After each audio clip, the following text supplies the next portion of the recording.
เช้าครับเอฟซีทุกท่านวันนี้ว่าจะทำกับข้าวเนาะนี่กะเพราตะไคร้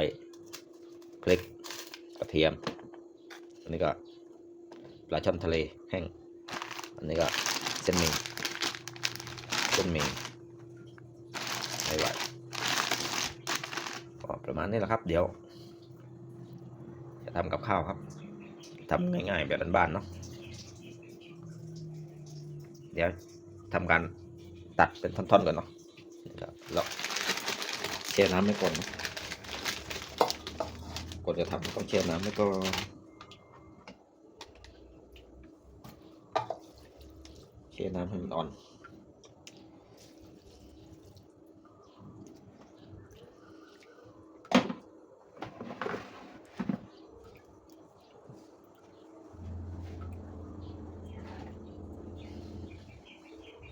ตัดหน่อยเนาะ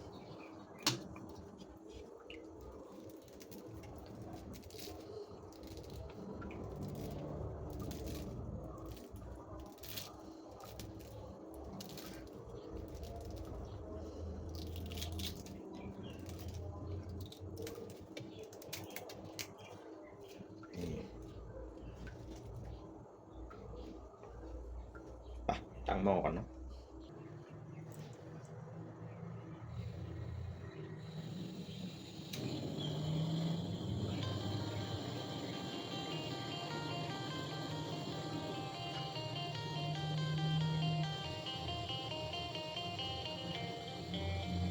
ใส่ตะไคร้ก่อนใส่มะขามนิดนึงเนาะถ้าไม่ชอบเปรี้ยวก็ไม่ต้องใส่ก็ได้แต่เราชอบเปรี้ยวนะนิดหนึ่งใส่เยอะไม่ได้นะต้องใส่แค่นี้ชิ้นเดียว2 ชิ้นเดี๋ยวมันจะเปรี้ยวมาก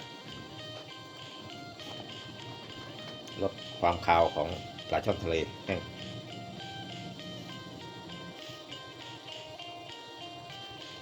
ปิดฝาก่อนให้น้ำมันเดือดเร็วๆเนาะถ้าปิดฝาเดือดน้ำเดือดเร็วตำพริกกระเทียม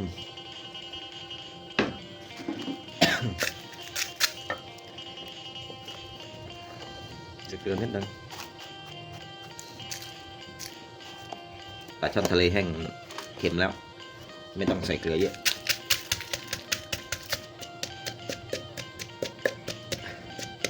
ไป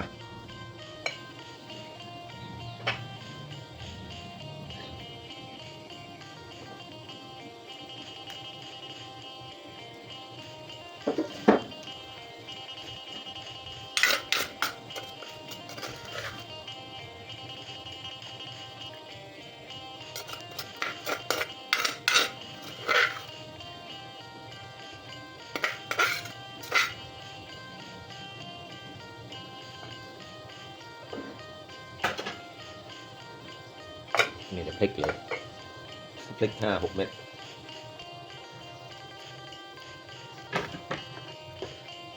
ตัดเป็นท่อนก่อน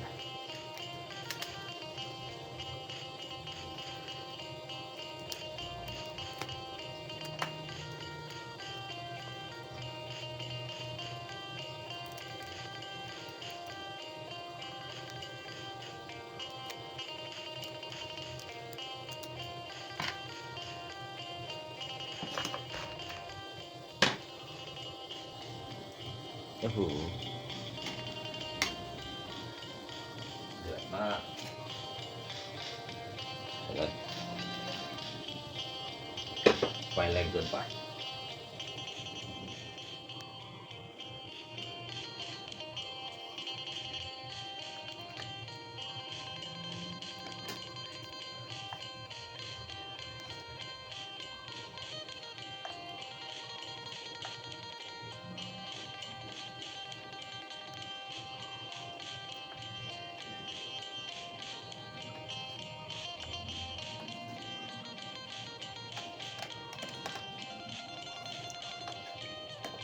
ให้เนื้อปลาช่อนทะเลเนี่ยเปื่อยก่อนเนาะค่อยใส่เส้นหมี่ให้มันนิ่มก่อนค่อยใส่เส้นหมี่เราแช่น้ำไปแล้วอ่อนแล้วมั้ง ใส่เส้นนี้เลยครับ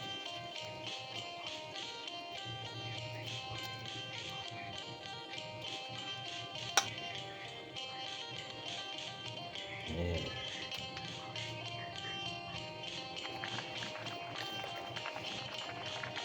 รส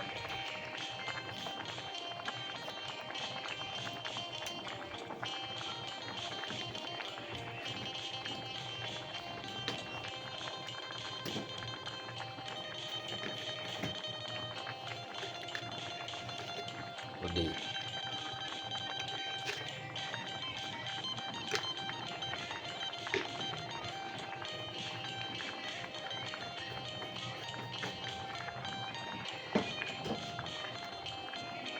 เผา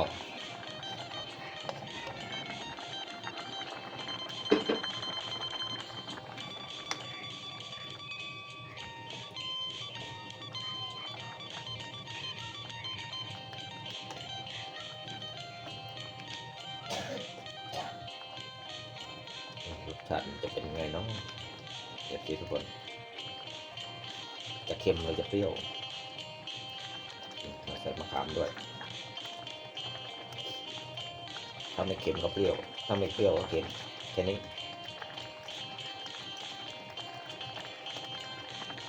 เข้มข้นเค็มด่วน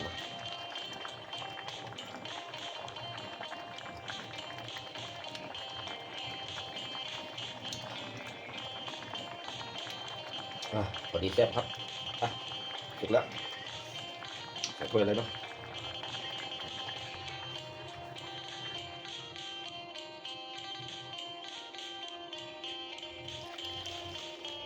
ถ้วยหนึ่งพอดี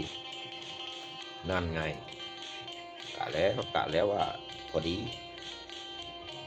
หมดหม้อเลย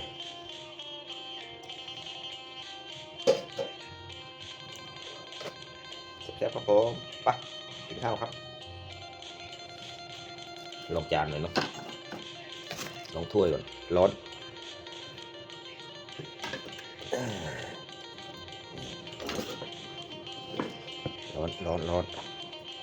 ผักบอสินี่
ครับสวัสดีครับสวัสดีตอนเช้ากินข้าวด้วยกันครับ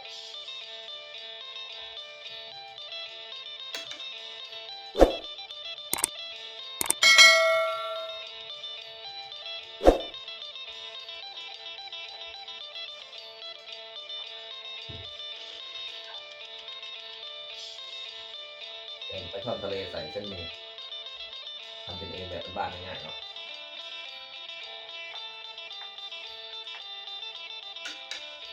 ใส่ตะไคร้ไม่มีขาไม่ได้ใส่ขา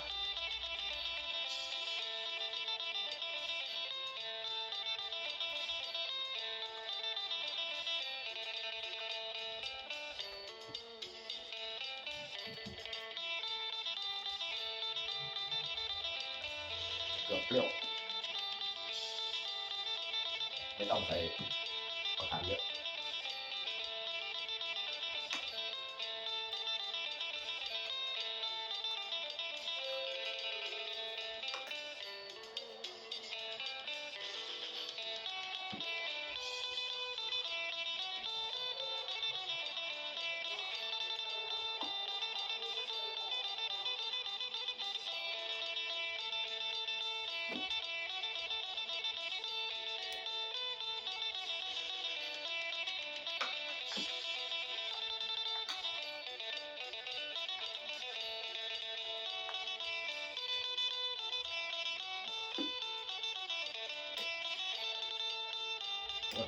ยังไงกินได้ไม่ได้ก็ต้มมาได้ทอดต้มมาดูเกลือ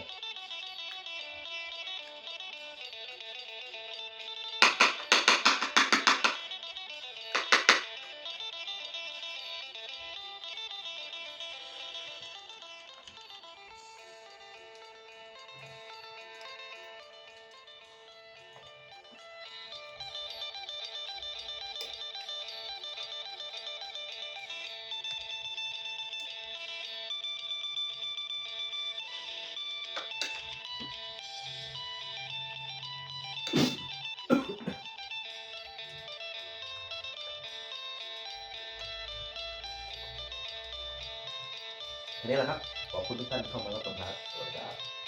แซ่บๆแบบบ้านเนาะ